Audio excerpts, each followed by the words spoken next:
Salut à tous, c'est Axter, et aujourd'hui on se retrouve pour un nouveau tutoriel sur la 3D dans le logiciel Cinema 4D. Et on va apprendre à créer un rig rapidement avec moi aujourd'hui. Alors un rig, qu'est-ce que c'est d'abord? Eh bien un rig en fait c'est un squelette virtuel que vous allez appliquer à un modèle 3D pour pouvoir bouger les différents membres de celui-ci et par la suite éventuellement l'annuler. Alors aujourd'hui, moi je vais travailler avec un modèle de Lara Croft, mais ça marche avec n'importe quel modèle, rappelons-le.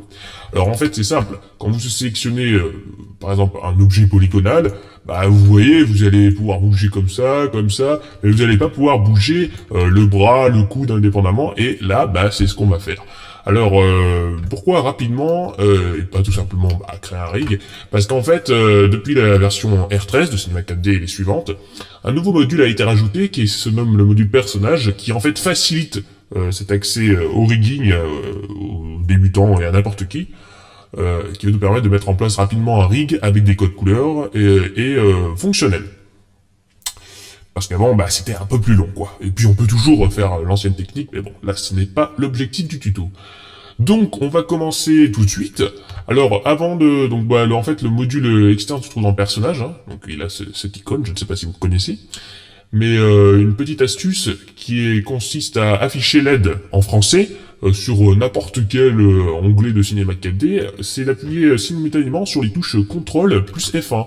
Ce qui va en fait nous donner une rapide petite information. Alors là, il n'y a pas grand chose sur le module personnage d'expliquer, mais parfois il y a des tutos entiers, par exemple pour Hyper Nerds ou quoi que ce soit. Donc c'est CTRL F1.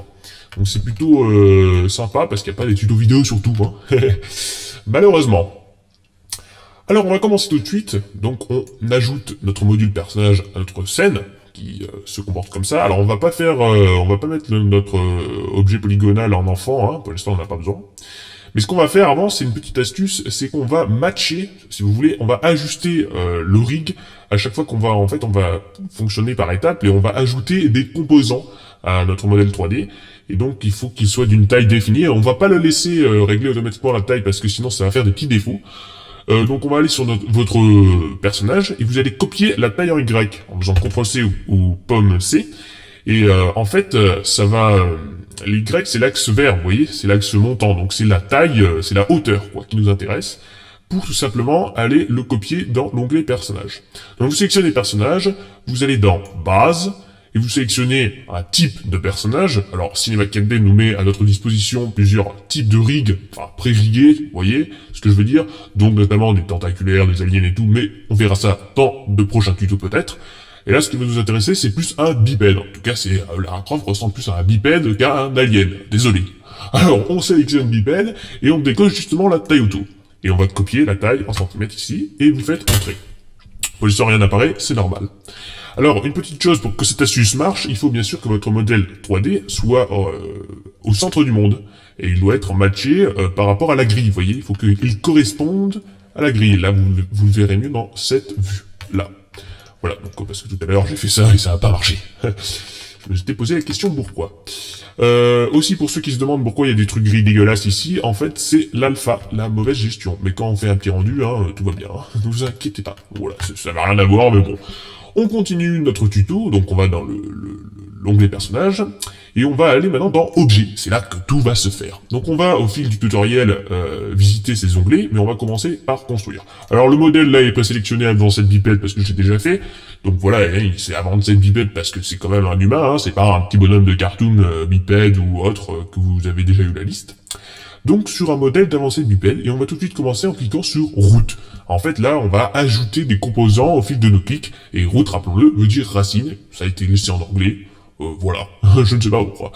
Alors on clique sur route. On voit tout de suite que quelque chose apparaît, alors vous voyez, ce n'est pas au centre. Alors on va mettre notre Lara Croft au centre tout de même, hein, au centre ici, comme ça ce sera plus simple pour la suite. Donc ça en fait ça va nous permettre de sélectionner et de manipuler tout le personnage par la suite sans déranger les os et les différentes articulations. Donc on revient dans notre onglet personnage, on a notre composant route, oui, alors route 1 bien sûr, donc hop, supprimer, voilà puisque j'ai bougé mon personnage après. Et maintenant, on va ajouter une spin. Alors, IKFK, c'est des modes d'animation cinématique. Ah, ce n'est pas le but de ce tutoriel. On verra par la suite. Voilà, donc on clique et vous voyez que rapidement, il y a un modèle 3D qui s'est matché, en fait, des sortes de bones avec un code couleur. Et on va maintenant ajouter les bras, hein, puisque ça c'est la continuation qui me paraît logique. Alors, on ajustera tout par la suite. Hein. Donc Armika FK Blend, bah c'est les bras, hein. Bon pareil. Alors Bendy, ça va être plutôt pour des personnages type cartoon un peu spaghetti, on s'en fout. Nous ce qui nous intéresse c'est Only. Voilà. Alors par contre, on voyait il y a qu'un côté qui est apparu, donc un petit CTRL Z, et en fait on va laisser appuyer sur CTRL. Comme ça, on va avoir une symétrie automatique. Alors bon là il est pas très bien matché, hein, mais on le fera par la suite.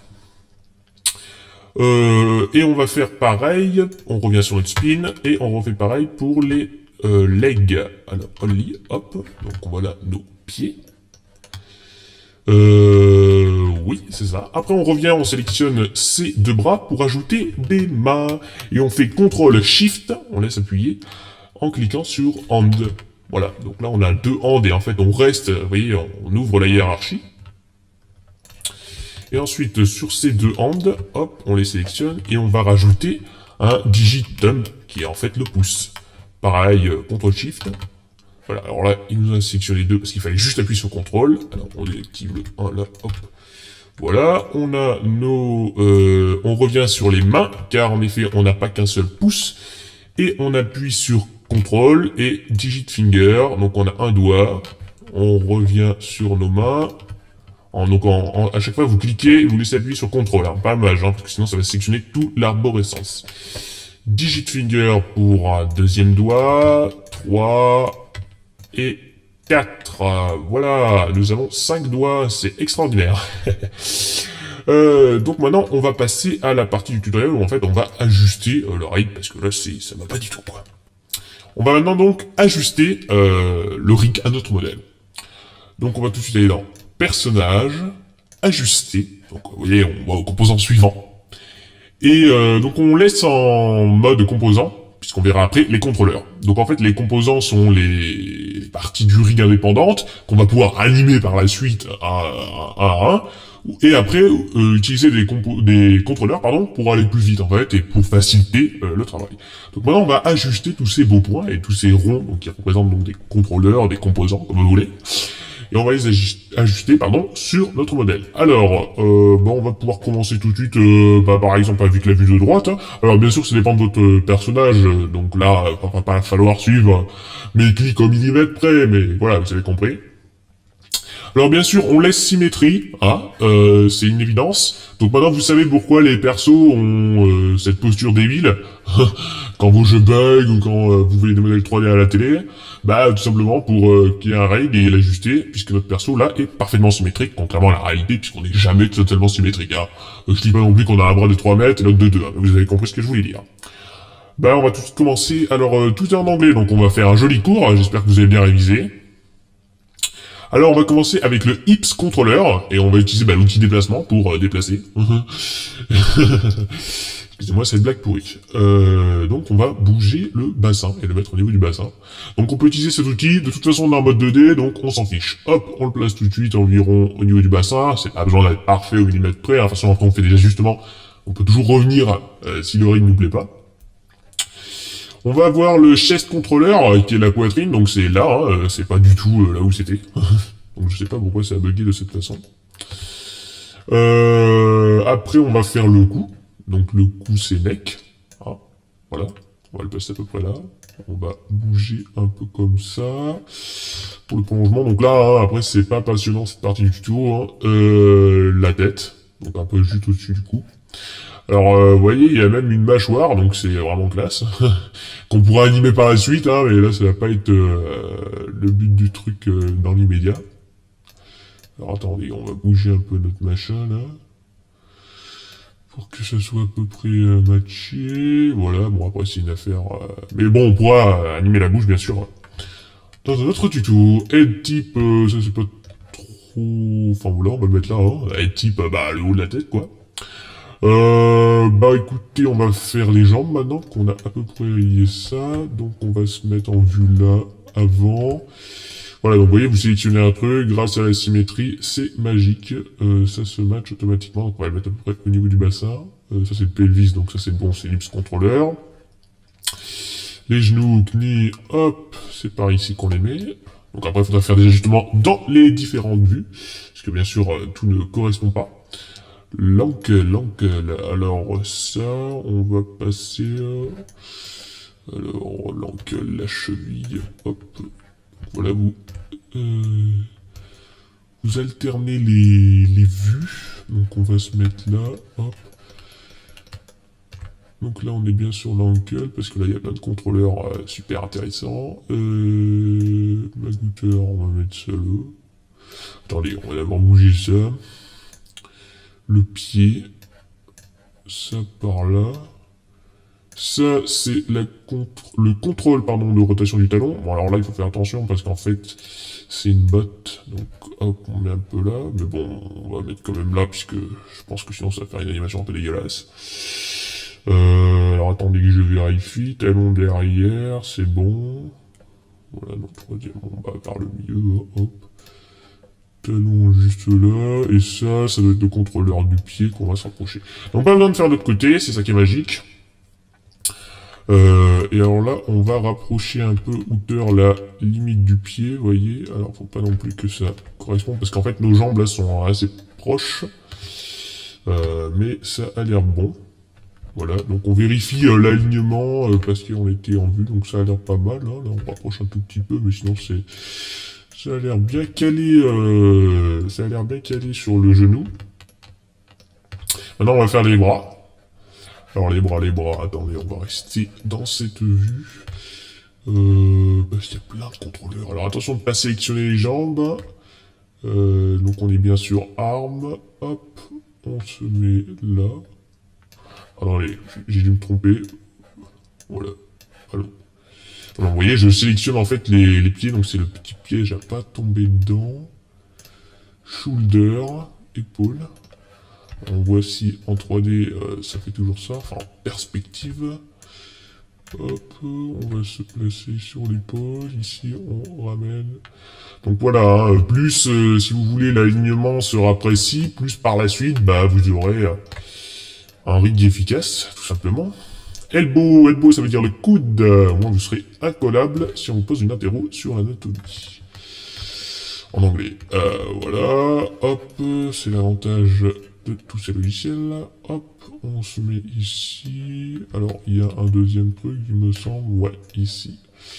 Whist 2, on le place là. Donc, j'utilise beaucoup ces outils hein, qui sont spécifiques à la R13. Dans les autres versions, il faut faire une manipulation pour les activer. Je ne m'en souviens plus. Alors, bon là, le contrôleur, pour l'instant, on va le laisser là. On le sélectionnera par la suite. On jette un rapide petit coup d'œil. Ça a l'air bon. On se fait un petit enregistrement au cas où.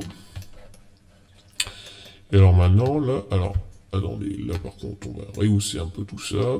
Qu'on n'ait pas de mauvaises surprises par la suite.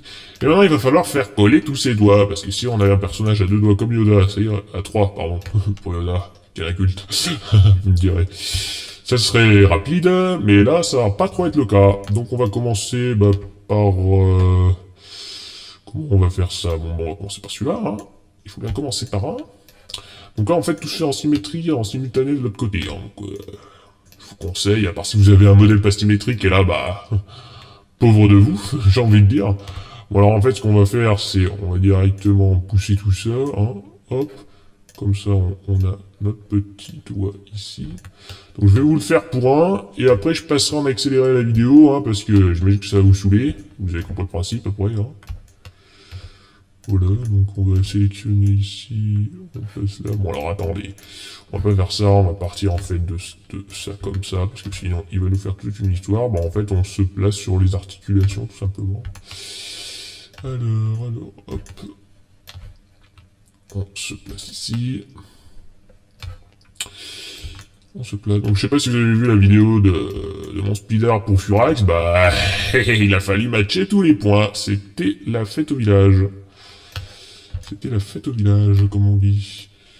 Hop, tu me places ton doigt ici, l'articulation du doigt. Hop. Alors, que ça corresponde bien. Ah ouais. Hop. Donc là, il faut connaître bien la navigation, tout ça, parce que voilà, il faut être à l'aise, quoi. Alors, est-ce que c'est en 3D, là? Bof, bof, bof, bof. On va baisser tout ça, quand même. On va amener ça un peu là, baisser ça. On va remonter ça. Donc, vous voyez, c'est quand même un travail minutieux, tout de même, si on veut faire un travail précis. Encore, je crois que je me suis un peu gouré là. Donc voilà, plus on revient dans l'arborescence des points en fait, et plus on contrôle de choses. Voilà. Alors attendez que je me sois pas trompé, ça a l'air bon.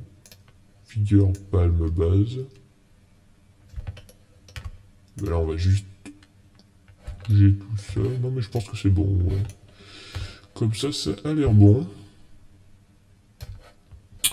Ben, maintenant je vais faire en accéléré.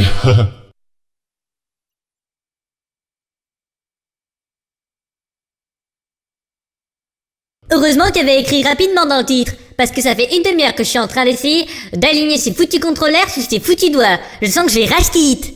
Mais non, attends, il reste juste 2 heures du tuto. Non, je déconne. Mais c'est bientôt fini. C'est sûr que cette phase a été plus longue que t'as vu. Alors, on va, juste avant, on va aligner ces contrôleurs des mains. Voilà, pour les mettre un peu par là. Et on va passer maintenant en objet contrôleur. Alors, les contrôleurs, vous voyez, c'est des sortes de cubes qui vont permettre de sélectionner plus facilement les différentes parties que venir cliquer là, c'est assez chiant. Donc on va les redimensionner, hein, c'est très simple. On se met sur personnage, vous voyez, donc ils sont sélectionnés. Et alors pour les sélectionner, faut pas cliquer comme un malade sur cette spin, ça sert à rien du tout, et vous cliquez sur le rond, voilà. Donc ça c'est la mâchoire, on s'en fout, ça on peut éventuellement donc confeiter, ou agrandissement ici, pour agrandir un peu, vous voyez, le contrôleur. Et pour venir le sélectionner par la suite. Donc ce qui est très agréable quand même avec cet outil de rigging, c'est qu'il y a quand même un code couleur, c'est bien organisé, tout est bien programmé avec Expresso, donc c'est plutôt sympa, et on le fait quand même néanmoins rapidement par rapport à avant, je vous l'assure. Voilà, donc après, bon, à vous de faire ce que vous voulez, hein, donc les contrôleurs des pieds sont à peu près bien placés. Alors, qu'est-ce qu'on pourrait faire, là? Voilà, on pourrait faire ça aussi, enfin, on pourrait faire plein de choses, sélectionner ça, on va agrandir notre triangle ici, enfin, vous faites un peu comme vous voulez. Donc ça, c'est celui que j'ai sélectionné, le suivant, hop, le triangle vert. Voilà, donc après, vous faites un peu comme vous voulez. Et maintenant, on va passer à la suivante partie du tuto, qui va être lier notre personnage au rig, parce qu'en effet, là, c'est toujours un objet indépendant. Pour lier notre personnage, c'est assez simple. On va donc dans l'onglet personnage, et on passe à l'onglet suivant, lier.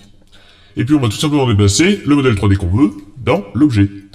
Après un petit temps de chargement, voilà, vous voyez, il a créé donc une peau, et aussi on a accès maintenant au gestionnaire d'influence. Donc en laissant appuyer Shift et en double-cliquant dessus, vous allez pouvoir voir les différentes influences, et les différentes zones d'influence surtout, que les contrôleurs font. Donc c'est représenté par un code couleur. Hein. Donc ce sera bien quand on voudra corriger des déformations lors d'animation. Par la suite.